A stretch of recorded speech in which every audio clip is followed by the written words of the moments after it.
Hey guys, welcome back. Thanks for joining. Today we have an awesome Asian meal for you. It is Thai influenced.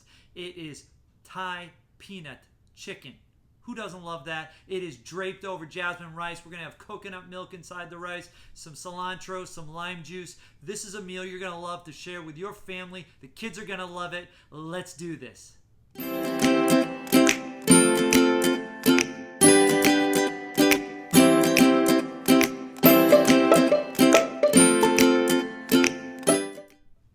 Hey guys, Randall here with Cooking Under Pressure, a YouTube channel dedicated to teaching you how to use your pressure cooker and get the most out of it. I'm just an average guy. I love using my pressure cooker. I've had it for about 5 or 6 years. I've gone through a trial and error process of learning how to make some awesome recipes, and now I want to share them with you. Whether you're new to pressure cooking, maybe you just bought a pressure cooker or you've had one for about 5 or 6 years, I've got some great recipes and some tips and tricks to show you how to get the best out of your pressure cooker.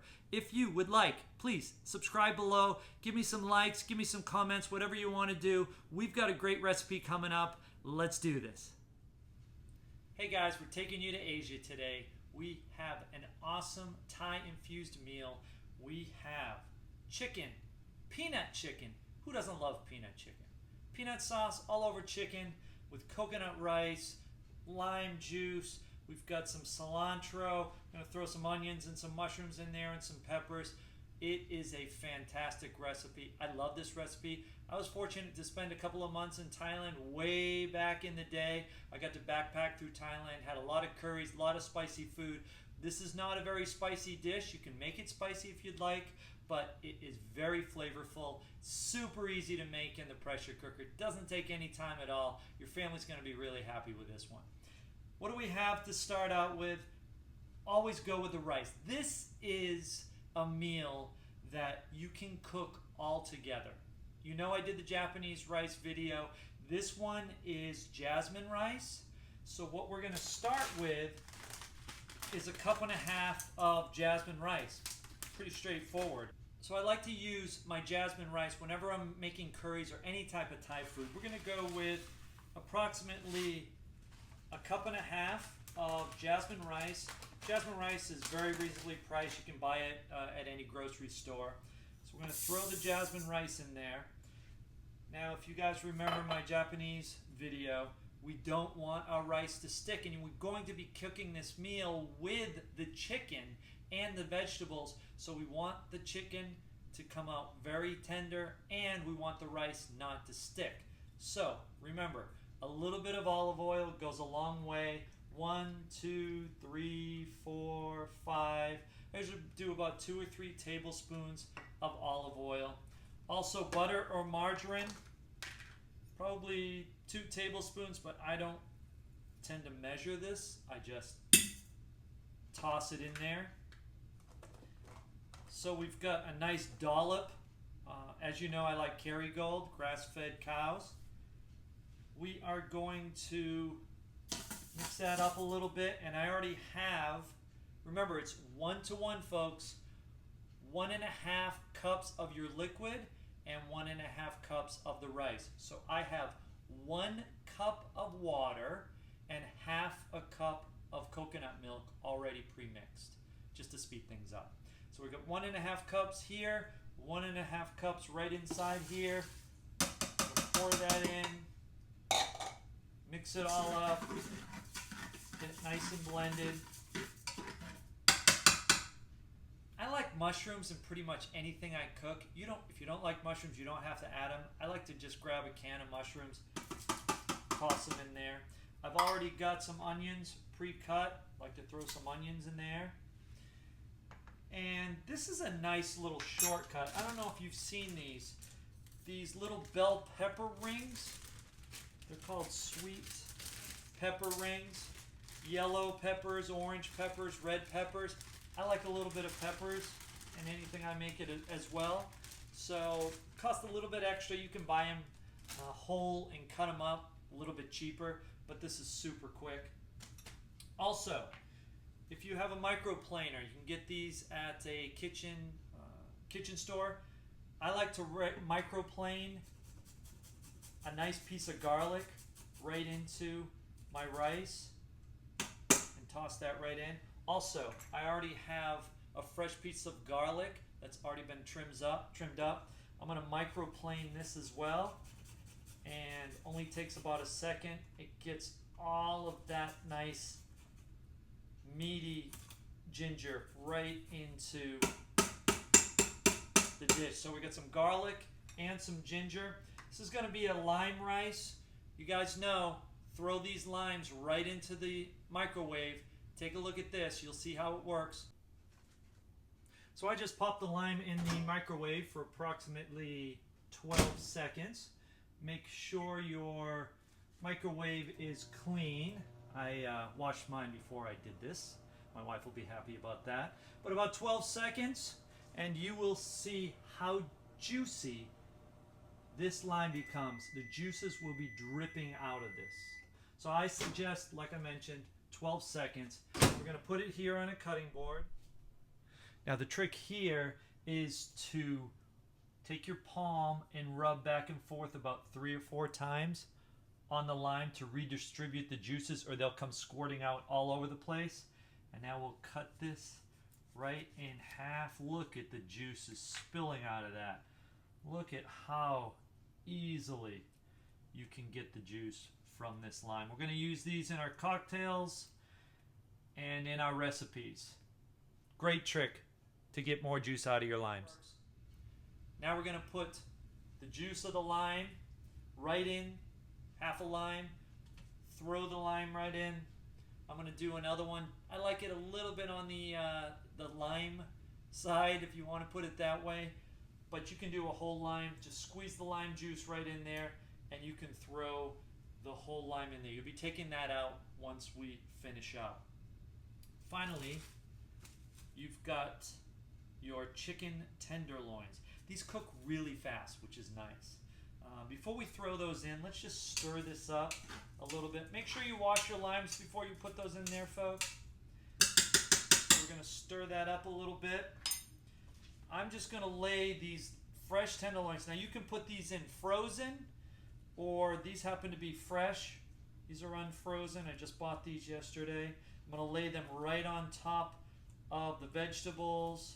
Because these are so thin, they're going to cook really quickly. And I don't know if you folks have used Montreal chicken seasoning, but you cannot go wrong with this seasoning on your chicken. I just sprinkle it straight onto the tenderloins, right inside of the pressure cooker.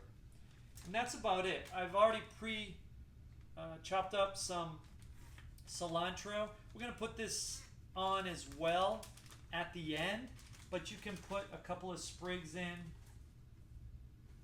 on top of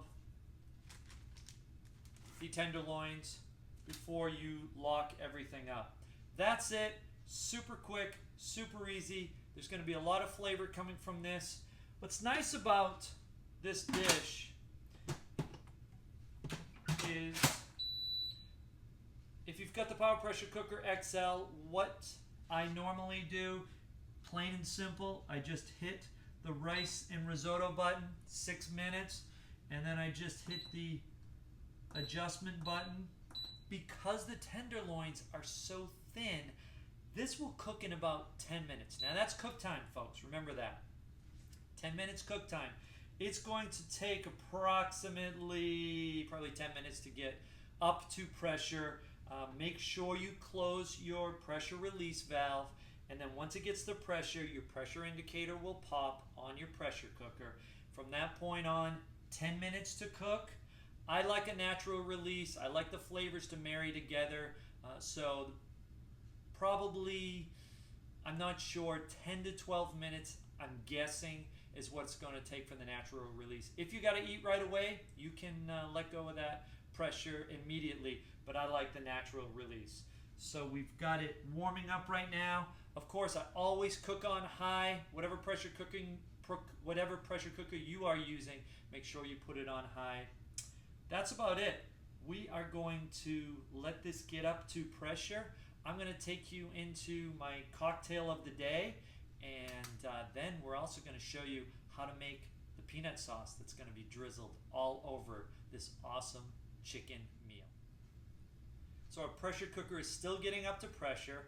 And today I wasn't sure if I should go with a foofy, coconut flavored, fun tropical type drink, but I tend to like to have a gin and tonic every once in a while.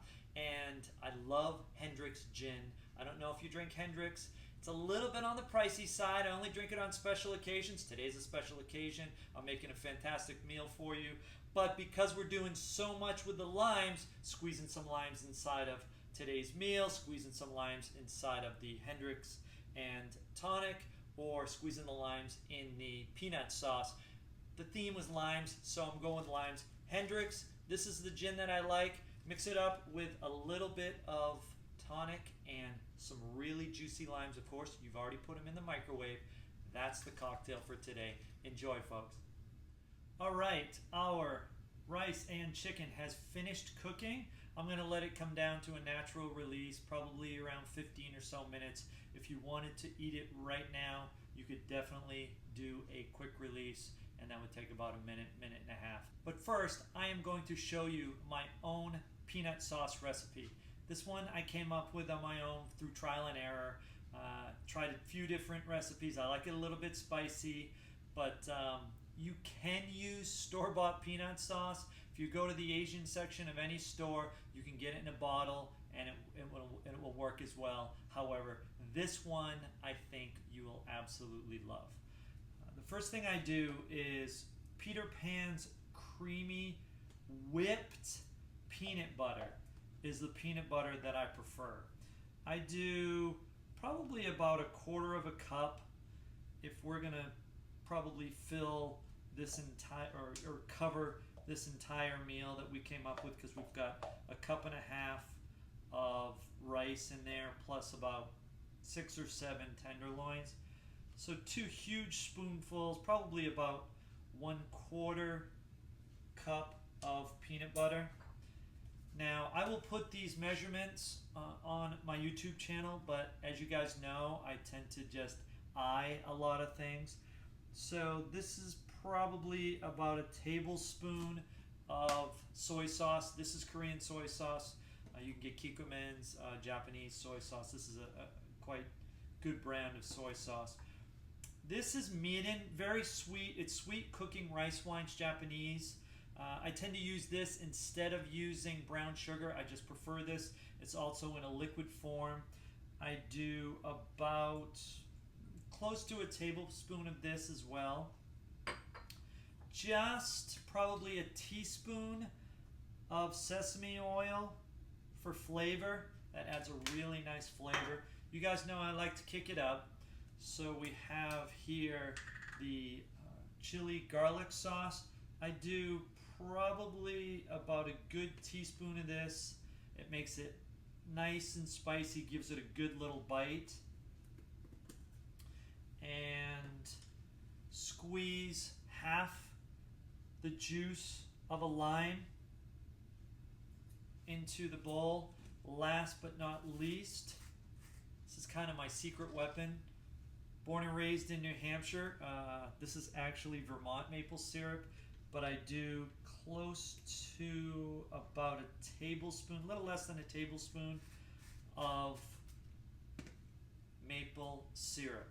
Now, make sure you get a big bowl, because this can get kind of messy.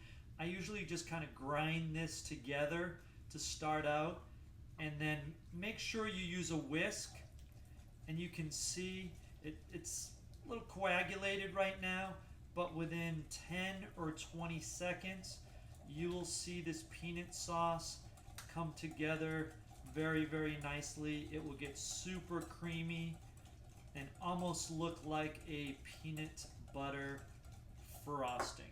There you go, right there. Now I add about 1/4, maybe not quite, 1/4 cup of water just to thin it out. And it depends if you like your sauce a little bit thicker. See, that's still fairly thick. I'll put a little bit more in. And we'll blend it just a little bit more. And now you can see it's getting a little bit looser. And now we have the perfect consistency of this peanut sauce. I mean, look at that peanut sauce. You can drizzle this over the chicken. You can put it over the rice. You give this a little taste. Oh, that's perfect. Folks, you are going to love this peanut sauce. Like I said, you can go store-bought. You can get it in a bottle. This is phenomenal. I hope you enjoy it. We're going to be pouring this over the chicken and the rice in about 20 minutes. All right, we are finished. It has gone through its full process. Now, if you do a natural release, it did take about an extra 15 minutes, so probably about 35 minutes total. If you want to just do a quick release right after it's done cooking, that was right around between 20 and 25 minutes. So you probably will have the meal done by about approximately 22 minutes is what I came up with. I had another 15 minutes. But let's open this up. Remember, it's all about safety. I always put a towel on there before I open this up. And let's take a look at this phenomenal meal. Look at that completely cooked chicken with jasmine rice. Now I'm going to take out the limes that I mentioned. I had put 2 big limes in there. And we have, oh, the chicken is so tender. Look at that. You can see the seasoning, the Montreal chicken seasoning stayed right on top. We have the cilantro that cooked beautifully. And of course, I've talked to you about the rice. This is jasmine rice. We mixed it with the butter and the oil so it would not burn. If you look, perfectly cooked rice. You've got all the vegetables. So let's put the rice right on there. You've got the beautiful veggies. I had the onions, the peppers. Look at the color of that. Gorgeous. Throw another piece of chicken right there. You have beautiful jasmine rice with some mushrooms. You can smell, this room smells like you're in Thailand right now. It smells like a Thai restaurant. You've got the aroma of the coconut milk. You've got all of the flavors coming out through the pressure cooker during the pressure cooking process. A fantastic meal. Here is our peanut sauce. I'm going to drizzle this right over the pieces of chicken. This is a winner, folks. The kids are going to love this. Everyone is going to love this. I like to put a little bit on the rice as well. We're going to throw a little bit of cilantro just on the top here. Look at this. Gorgeous meal. And remember, folks, if you ain't cooking under pressure, you ain't cooking. We'll see you next time.